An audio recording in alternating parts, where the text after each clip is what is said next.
TDP అధినేత CM Chandrababu ఆదేశాలతోటి Tiruvuru panchayat ఆ party క్రమశిక్షణా కమిటీకి చేరింది. ఎమ్మెల్యే కొలికపూడి, ఎంపీ చిన్ని అంశంపై టీడీపీ ఏపీ అధ్యక్షుడు పల్లా ఆధ్వర్యంలో కమిటీ విచారణ చేస్తోంది. క్రమశిక్షణా సంఘం ఎదుట ఎమ్మెల్యే కొలికపూడి, ఎంపీ కేశినేని చిన్ని హాజరయ్యారు. తిరువూరు ఎమ్మెల్యే కొలికపూడి, విజయవాడ ఎంపీ కేశినేని చిన్ని మధ్య వివాదం ఇటీవల టీడీపీలో హాట్ టాపిక్గా మారింది. ఎన్నికలకు ముందు ఎమ్మెల్యే టికెట్ ఇప్పిస్తానని చిన్ని తన దగ్గర 5 కోట్లు డిమాండ్ చేశారన్న కొలికపూడి ఆరోపణలు పార్టీకి అంతర్గతంగా తలనొప్పులు క్రియేట్ చేశాయి. చిన్నీకి ఇచ్చిన డబ్బుల వివరాలతో బ్యాంక్ స్టేట్మెంట్ను తన వాట్సాప్ స్టేటస్లో పెట్టారు కొలికపూడి. ఈ క్రమంలో వీళ్ళిద్దరి పంచాయతీపై హైకమాండ్ ఫోకస్ పెట్టింది. ఈ వ్యవహారాన్ని ఓ కొలిక్కి తేవాలంటూ పార్టీ క్రమశిక్షణా కమిటీకి అప్పగించారు ముఖ్యమంత్రి చంద్రబాబు. ఇద్దరు నేతలను పిలిచి మాట్లాడాలని, వివరణ తీసుకోవాలని కమిటీకి సూచించారు. దీంతో ఇద్దరు నేతలు టీడీపీ ఏపీ అధ్యక్షుడు పల్లా ఆధ్వర్యంలో కమిటీ ఎదుట హాజరై వివరణ ఇచ్చారు.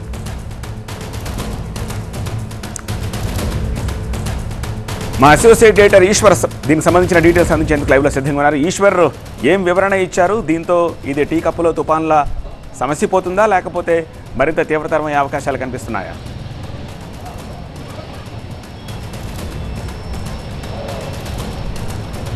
టీ కప్పులో తుఫాన్లు అని చెప్పలేం, ఎందుకంటే ఆ స్థాయి ఎప్పుడో దాటింది. తీవ్రమైన ఆరోపణలు కొలికపూడి తిరువూరు ఎమ్మెల్యే చేసింది. ఎంపీ టికెట్ కోసం ఎమ్మెల్యే టికెట్ కోసం ఎంపీ స్వయంగా తన దగ్గర 5 కోట్లు తీసుకున్నారని చేశారు. అదే సమయంలో ఎంపీ తన నియోజకవర్గంలో జోక్యం చేసుకుంటున్నారు. చాలా తీవ్రంగా ఆయన ఎట్లాంటి పరిస్థితుల్లో జోక్యం చేసుకున్నారు, తన ప్రమేయం లేకుండానే అక్కడ పార్టీ కార్యాలయాన్ని ఓపెన్ చేస్తున్నారు. ఇట్లాంటి అనేక తీవ్రమైన ఆరోపణలు కాబట్టి దీన్ని చాలా చిన్న సమస్యగా పార్టీ చూడడం లేదు. ఎందుకంటే గతంలో కూడా ఇట్లాంటి వివాదాలు అక్కడ జరిగాయి.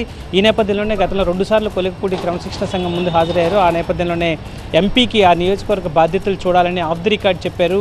ఆ నేపథ్యంలోనే తాను వెళ్ళినట్టుగా ఎంపీ చెప్తున్నారు. కానీ అక్కడ జరుగుతున్న పరిణామాల మీద ఈరోజు తిరువూరు ఎమ్మెల్యేగా 4 గంటల పాటు ఆయన క్రమశిక్షణ సంఘానికి చాలా సుదీర్ఘమైన వివరణ ఇచ్చారు.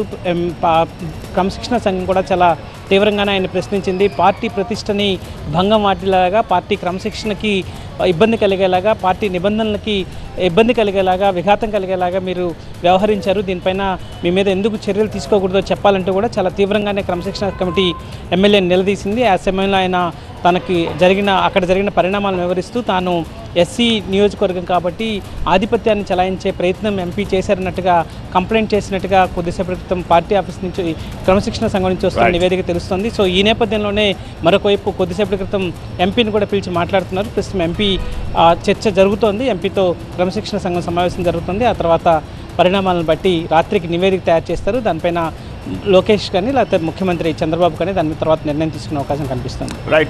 స్టూడియో. తెలంగాణలో ఫీజు రియంబర్స్మెంట్ సంస్కరణలకు కమిటీ స్పెషల్ సీఎస్ చైర్మన్ గా 15 మందితో కమిటీ ఏర్పాటు చేశారు. కాలేజ్ యాజమాన్యాల నుంచి 3 కమిటీలో చోటు కల్పించారు. కమిటీలో కంచా ఐలయ్య, కోదండరాంకు అవకాశం ఇచ్చారు. తక్షణమే 10,000 కోట్లు విడుదల చేయాలి. బకాయిల్లో 50% క్లియర్ చేయాల్సింది. అంతవరకు కాలేజీలకు తాళాలే అంటూ ప్రైవేట్ కాలేజీలు చేపట్టిన బంద్ 2వ రోజు కొనసాగుతోంది. నేటి నుంచి ఎగ్జామ్స్ ని కూడా బహిష్కరిస్తుండటంతో రియంబర్స్మెంట్ లేని విద్యార్థుల పరిస్థితి ఏంటి అన్నది ఆందోళన కలిగిస్తోంది. ఫీజు రియంబర్స్మెంట్ బకాయిలు వెంటనే చెల్లించాలని డిమాండ్ చేస్తూ తెలంగాణలోని దాదాపు 2,000కు పైగా కాలేజీలు బంద్ పాటిస్తున్నాయి. బకాయిల్లో 50% చెల్లించేంత వరకు సమ్మె కొనసాగించనున్నట్లుగా స్పష్టం చేశారు.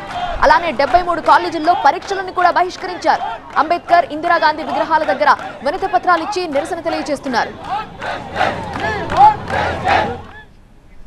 సో ధర్నాలు చేస్తున్నారు. మరి విద్యార్థుల పరిస్థితి ఏంటి? ఎగ్జామ్స్ ని కూడా బహిష్కరిస్తున్నాయి కాలేజీలు. వివరించడానికి మా ప్రతినిధి విద్యాసాగర్ లైవ్ లో సిద్ధంగా ఉన్నారు. విద్యాసాగర్, ప్రైవేట్ కాలేజీలు కొంచెం వెనక్కి తగ్గే అవకాశం లేదా? విద్యార్థుల భవిష్యత్తు గురించి ఆలోచించరా? ప్రభుత్వం ఏం చేయబోతోంది? ఫీజు రియంబర్స్మెంట్ పోర్లో ఈరోజు 2 కీలక పరిణామాలు చోటు చేసుకున్నాయి. ముఖ్యంగా ఒకటి, 2వ రోజు బంద్లో కీలకంగా విద్యార్థుల భవిష్యత్తుకు ఎంతో కీలకమైనటువంటి ఎగ్జామ్స్ను కూడా ఫార్మసీ కాలేజీలు బహిష్కరించాయి. ఫార్మసీ ఫస్ట్ ఇయర్కి సంబంధించినటువంటి 2nd సెమిస్టర్ ఎగ్జామ్స్ ఈరోజు జేఎన్టీయూ పరిధిలో జరగాల్సి ఉన్నప్పటికీ కూడా 80 ఫార్మసీ కాలేజీలు ఉంటే 73 కాలేజీలు బహిష్కరించినట్లుగా ఇప్పటికే జేఎన్టీయూ వర్గాల నుంచి సమాచారం అందుతుంది. ఈ నేపథ్యంలో ఆ విద్యార్థుల భవిష్యత్తు కొంత గందరగోళంగా మారింది. ఎందుకంటే కాలేజీలు తాము దిక్కులేని పరిస్థితుల్లో ఈ సమ్మెకు వెళ్లాల్సి వచ్చింది. ప్రభుత్వము దసరాకు ముందు ఇస్తామన్నటువంటి 1200 కోట్ల బకాయిలు విడుదల చేయడం పోగా ఏదైతే విజిలెన్స్ దాడులు అంటూ కొంత ఆదేశాలు ఇచ్చిందో వీటి మీద ప్రైవేటు కాలేజీ యాజమాన్యాలన్నీ కూడా ఆగ్రహం వ్యక్తం చేస్తున్నాయి. అయితే దసరా సమయంలో జరిగిన చర్చలో భాగంగా ఈరోజు ప్రభుత్వము ఒక జీవో విడుదల చేసింది. ఫీజు రియంబర్స్మెంట్ విడుదల కోసము ఒక ట్రస్ట్ బ్యాంకు ఏర్పాటుతో పాటు పారదర్శకంగా ఆ నిధుల పంపిణీ జరగడాలంటే కొంత ఒక కమిటీ అధ్యయనానికి ఏర్పాటు చేసింది. స్పెషల్ చీఫ్ సెక్రటరీ చైర్మన్గా 15 మందితోటి అందులో ప్రొఫెసర్ కంచాయలయ్య, ప్రొఫెసర్ కోదండరామ్తో పాటు ఈ కాలేజీ యాజమాన్యాలకు సంబంధించిన 3 సభ్యులను కూడా అందులో ఉండేలాగా ఒక కమిటీ ఏర్పాటు చేసింది. అయితే ఈ కమిటీ మీద ఏమాత్రం కూడా కాలేజీ యాజమాన్యాలు సుముఖంగా లేవు. తమకు కావాల్సింది 10,000 కోట్ల బకాయిలో 50% నిధులు అంటే దాదాపు 5,000 కోట్ల నిధులు ఇస్తేనే సమ్మె నిరవధిక వాయిదాన్ని విడుదల చేసుకుంటామంటూ కూడా స్పష్టం చేస్తున్నాయి. బంద్ కొనసాగుతుందని స్పష్టం చేస్తున్నారు. రైట్ విద్యాసాగర్. ఏపీ లిక్కర్ కేసులో ట్విస్ట్ల మీద ట్విస్టులు వెలుగు చూస్తూనే ఉన్నాయి. లేటెస్ట్గా సిట్ దర్యాప్తులో గోవాలో ఏపీ నకిలీ లిక్కర్ డొంక కదిలింది. జనార్దన్ రావు, జయచంద్రారెడ్డి కలిసి గోవా అడ్డాగా నకిలీ మద్యం తయారీకి తెరలేపారు. విచారణలో కల్తీ మద్యం డంప్ని కూడా గుర్తించారు సిట్ అధికారులు.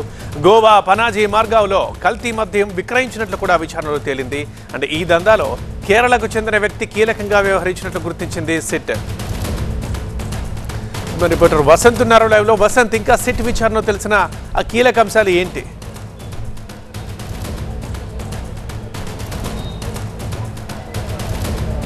కల్తీ మద్యంకు సంబంధించినటువంటి వ్యవహారంలో మూలాలు రాష్ట్రాల సరిహద్దును దాటి ఇతర రాష్ట్రాలకు కూడా విస్తరించినటువంటి పరిస్థితి కనిపిస్తోంది. సిట్ విచారణలో ఈ విషయం వెలుగులోకి వచ్చింది. ప్రధానంగా ఇటు మొలకల చెరువులో మొదట కల్తీ మద్యం డంపు బయటపడగా అది రెండోది ఇబ్రహీంపట్నంలో బయటపడింది. ఆ తర్వాత జనార్దన్ రావు, జగన్మోహన్ రావును సిట్ ఇటు ఎక్సైజ్ అధికారులు అదుపులో తీసుకున్న తర్వాత ఈ మొత్తం వ్యవహారాన్ని నడిపింది తెలంగాణలో ఉన్నటువంటి హైదరాబాద్ కేంద్రంగా E7 బార్ నుంచి తీసుకొచ్చి తయారు చేసి బార్లలో అమ్మకాలు జరిపారు. తాజాగా సిట్ విచారణలో లోతుగా దర్యాప్తు చేసే కొద్దీ గోవాలో కూడా కల్తీ మద్యాన్ని విస్తరించి అక్కడి నుంచి అమ్మకాలు జరిపినట్టుగా కూడా సిట్ గుర్తించింది. ఈ మొత్తం వ్యవహారంలో కేరళకు చెందినటువంటి వ్యక్తి కీలకంగా క్రియాశీలకంగా వ్యవహరించాలని కూడా సిట్ ఇప్పటికే అతన్ని గుర్తించి అతను అదుపులో తీసుకునేందుకైతే రంగం సిద్ధం చేస్తోంది. గతంలో జనార్దన్ రావు, జయచంద్రారెడ్డి ఇద్దరు కలిసే కల్తీ మద్యం దందాను నడిపినటువంటి నేపథ్యంలో విచారణకు సంబంధించినటువంటి అంశంలో తన రిమాండ్ రిపోర్ట్లో చాలా స్పష్టంగా చెప్పారు. గోవాతో పాటు బెంగళూరు వేదికగా కూడా ఈ మొత్తం వ్యవహారానికి రూపకల్పన చేశారు. అలాగే గతంలో గోవాలో ఉన్నటువంటి వ్యక్తితో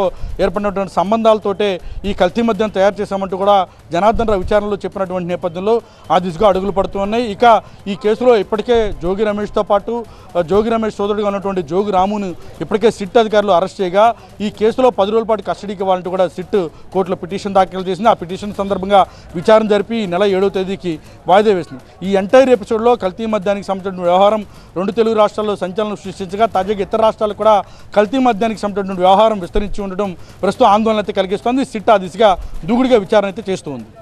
రైట్ వసంత్. ఇక డాక్టర్ జాన్ పాల్ మత్తు దందాకు చెక్ పెట్టారు ఎక్సైజ్ ఎస్ఓటీ. ముషీరాబాద్లోని డాక్టర్ జాన్ పాల్ ఇంట్లో భారీగా డ్రగ్స్ ని స్వాధీనం చేసుకున్నారు.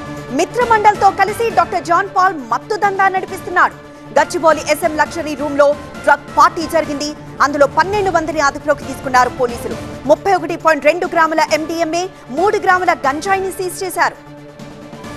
ఈగల్ టీమ్స్ డేగ కళ్లతో నిఘా పెట్టా అని తెలిసి కూడా డ్రగ్ పార్టీలకు బరి తెగిస్తున్నారు మత్తుగాళ్లు. ఓ సాల్తీ డాక్టర్ అయ్యుండి డ్రగిస్ట్ కమ్ పెడ్లర్ గా మారాడు. ఏకంగా డ్రగ్స్ ఫ్రమ్ హోమ్ అంటూ మత్తు విండో ఓపెన్ చేశాడు. ముషీరాబాద్ లో ఉంటున్న డాక్టర్ జాన్ పాల్ ఇంట్లో భారీగా డ్రగ్స్ సీజ్ చేశారు excise special task force teams. Bengaluru నుంచి డ్రగ్స్ తెప్పించి మత్తు మిత్రమండల్తో కలిసి దందా చేస్తున్నట్లు గుర్తించారు. Doctor John Paul and drug gang ను అదుపులోకి తీసుకున్నారు. డాక్టర్ జాన్ పాల్ డ్రగ్స్ దందా వెనక ఇంకా ఎవరెవరి ప్రమేయం ఉంది, కస్టమర్లు ఎవరెవరున్నారు అనే కోణంలో దర్యాప్తు చేపట్టారు ఎక్సైజ్ టాస్క్ ఫోర్స్ పోలీసులు. మరింత సమాచారం మా ప్రిన్సిపల్ కరెస్పాండెంట్ ప్రణీత లైవ్ ద్వారా అందిస్తారు. Praneetha, doctor John Paul phone list లో, కాల్ లిస్ట్ లో ఎవరెవరున్నారు? ఇటు బెంగళూరు నుండి మత్తు పదార్థాలు తెప్పిస్తున్నట్లు తెలుస్తోంది. దానికి సంబంధించిన లింక్స్ ఏమన్నా బయటకు వచ్చాయా? ఎస్, ప్రజెంట్ ఈ జాన్ పాల్ గాంధీ హాస్పిటల్లో ఒక ఫోరెన్సిక్ డిపార్ట్మెంట్లో PG ఫైనల్ ఇయర్ చదువుతున్నటువంటి విద్యార్థి. సో రేపో మాపో నెక్స్ట్ జాబ్లోకి ఎంటర్ కాబోతున్నారు. అనేక మంది రోగులకు ట్రీట్ చేయాల్సినటువంటి డాక్టర్ పొజిషన్లో ఉంటూ ఈ తరహాలో డ్రగ్స్కి బానిసవడమే కాకుండా వాటిని సప్లై సైతం చేస్తున్నాడు.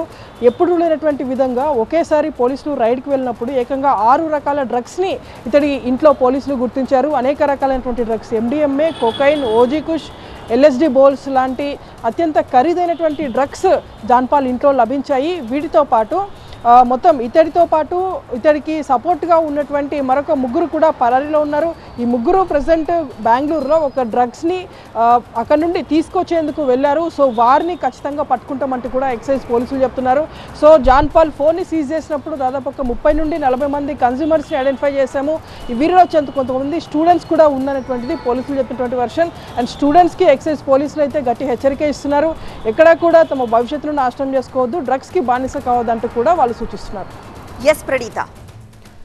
ఉత్కంఠ భరితంగా సాగుతున్న బీహార్ తొలి దశ ప్రచారం ముగిసింది. గురువారం 18 జిల్లాల్లో 121 స్థానాల్లో పోలింగ్ జరుగుతుంది.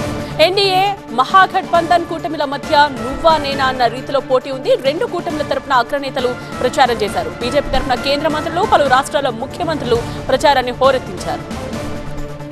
ఆర్జేడీ నేత తేజస్వి యాదవ్ పోటీ చేస్తున్న రాఘోపూర్లో కూడా తొలి దశలో పోలింగ్ జరుగుతోంది. ఈసారి ఖచ్చితంగా మహాగఠబంధన్ కూటమి ప్రభుత్వాన్ని ఏర్పాటు చేస్తుందన్నారు ఆయన. అధికారంలోకి రాగానే మహిళల ఖాతాలో 30,000 వేస్తామని హామీ ఇచ్చారు. మోతిహారీ సభలో కాంగ్రెస్ ఆర్జేడీ కూటమిపై తీవ్ర విమర్శలు చేశారు కేంద్ర మంత్రి అమిత్ షా. కాంగ్రెస్ ఆర్జేడీ కూటమికి ఓటేస్తే బీహార్లో మళ్లీ అవినీతి రాజ్యం వస్తుందన్నారు అమిత్ షా. ఎన్డీఏ గెలిస్తే ప్రతి మహిళ ఖాతాలో 2 లక్షలు జమ చేస్తామన్నారు. ఇప్పటికే అర్హులైన మహిళల ఖాతాలో 10,000 జమ చేశామన్నారు. ఔరంగాబాద్ లో ప్రచారం చేశారు విపక్ష నేత రాహుల్ గాంధీ. ఎన్డీఏ కూటమి కొన్ని కులాల కోసమే పనిచేస్తోందని మండిపడ్డారు ఆయన. బీహార్ యువతకు నితీష్ సర్కార్ ఉద్యోగాలు ఇవ్వకపోవడంతో ఇతర రాష్ట్రాలకు కూలీలుగా వెళుతున్నారని చెప్పారు. గయాజీలో బీజేపీ అభ్యర్థుల తరఫున భారీ రోడ్ షో నిర్వహించారు కేంద్ర మంత్రి జేపీ నడ్డా. ముంగేర్ జిల్లా తారాపూర్లో ప్రచారం చేశారు కేంద్ర మంత్రి రాజ్నాథ్ సింగ్. సమస్తీనగర్ లో భారీ రోడ్ షో నిర్వహించారు UP CM Yogi Adityanath. Bureau chief Gopikrishna live లో సిద్ధంగా ఉన్నారు మరిన్ని డీటెయిల్స్ తో. సో గోపి, ఫస్ట్ ఫేజ్ ప్రచారం తర్వాత ట్రెండ్స్ ఎలా ఉన్నాయి? 18 జిల్లాల పరిధిలో 121 అసెంబ్లీ స్థానాలకి ఫస్ట్ ఫేజ్లో ఎలక్షన్ జరగబోతోంది. ఈ ఫస్ట్ ఫేజ్కి సంబంధించిన ఎన్నికల ప్రచారం కాసేపటి క్రితమే 5 గంటలకు ముగిసింది. నెక్స్ట్ 24 అవర్స్ కూడా కూలింగ్ పీరియడ్గా ఉంటుంది. నెక్స్ట్ 6వ తేదీ ఉదయం 5 గంటల నుంచి ఉదయం 7 గంటల నుంచి సాయంత్రం 5 గంటల వరకు కూడా పోలింగ్ ప్రక్రియ జరుగుతోంది. హోరాహోరీగా ప్రచార కార్యక్రమాలు ఇటు ఎన్డీఏ కూటమి, అలాగే మహాగఠబంధన్ కూటమి, మరోపక్క జనసురాజ్ పార్టీ, ఎంఐఎం పార్టీల తరఫున కూడా ఈ బీహార్ ఎన్నికల్లో కీలక ప్రచార కార్యక్రమాలను అయితే నిర్వహించడం జరిగింది. ఎన్డీఏ తరఫున ప్రధాని మోడీ, అలాగే బీజేపీ పాలిత రాష్ట్రాల ముఖ్యమంత్రులు, అలాగే కేంద్ర మంత్రులు అమిత్ షా, రాజ్నాథ్ సింగ్, నితిన్ గడ్కరీ, అలాగే ముఖ్యమంత్రులు యోగి ఆదిత్యనాథ్, అలాగే ఢిల్లీ సీఎం రేఖా గుప్తా, ఇటు ఉత్తరాఖండ్ సీఎం, అలాగే హర్యానా సీఎం, ఈ విధంగా మధ్యప్రదేశ్ సీఎం, ఈ విధంగా అనేక రాష్ట్రాల నుంచి కూడా ప్రచార కార్యక్రమాలను హోరాహోరీగా నిర్వహించారు. ప్రధాన పోటీ ఈ 2 కూటముల మధ్య ఉండబోతోంది. వరాల జల్లుని కురిపించడం జరిగింది. ఎవరు అధికారంలోకి వచ్చినా సరే భారీగా నగదు బదిలీ పథకాలకు సంబంధించి ప్రకటనలు అయితే చేయడం జరిగింది. సో ప్రస్తుతం టఫ్ ఫైట్ అనేది కనిపిస్తోంది. ఈసారి 20 ఏళ్లుగా అక్కడ అధికారంలో ఉన్న నితీష్ కుమార్ ముఖ్యంగా ఈసారి చారిత్రాత్మక విజయాన్ని సాధించబోతున్నారు. మళ్ళీ ఎన్డీఏ గెలుస్తుందని చెప్పి ప్రధాని నరేంద్ర మోదీ ధీమా వ్యక్తం చేశారు. మళ్ళీ ఇటు ఆర్జేడీ అలాగే కాంగ్రెస్ వీరికి అధికారాన్ని ఇస్తే ఆటవిక రాజ్యం బీహార్లో వస్తుందన్న అంశాలని ప్రజల్లోకి తీసుకెళ్లడం జరిగింది. మరోపక్క ఇటు తేజస్వి యాదవ్, రాహుల్ గాంధీ, ఖర్గే కూడా ఇటు ఈ కూటమి పని అయిపోయింది. ఖచ్చితంగా ఈసారి ఆర్జేడీ అలాగే కాంగ్రెస్ మహాగఠబంధన్ అధికారంలో అవబోతుందని చెప్పి వారు కూడా ప్రచార కార్యక్రమాల్ని, మహిళలకు నగదు బదిలీ పథకాలని ప్రకటించడం జరిగింది. రైతులు, యువతకు ఉద్యోగాలు, ఈ విధంగా అనేక హామీలను అయితే ఇచ్చారు. సో చూడాలి మరి ఈసారి ఈ ఎన్నికల బరిలో ముఖ్యంగా 2 విడతల్లో 243 అసెంబ్లీ స్థానాల్లో 121 స్థానాలకు 6వ తేదీ, అలాగే 122 స్థానాలకి 11వ తేదీ ఎన్నికలు జరగబోతున్నాయి. నవంబర్ 14న ఫలితాలు విడుదల కాబోతున్నాయి. సో చూడాలి బీహార్ ప్రజలు ఎవరికి పట్టం కడతారనేది. రైట్ గోపి, ఇది 5/5.